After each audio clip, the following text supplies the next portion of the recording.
নিজ হাতে উপার্জিত কামাই এটা পৃথিবীর শ্রেষ্ঠ কামাই, আলহামদুলিল্লাহ।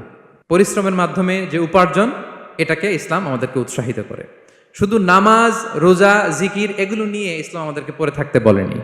কোরআনিক অর্ডার হচ্ছে আপনার নামাজ শেষ, আপনি বেরিয়ে পড়বেন, কাজে বেরিয়ে যাবেন। ফাইদা কুদিয়াতিস সালাতু ফান্তাশিরু ফিল আরদি ওয়াবতাগু মিন ফাদলিল্লাহ। বিধানটা কার বলুন? আওয়াজ করে বলুন, বিধানটা কার?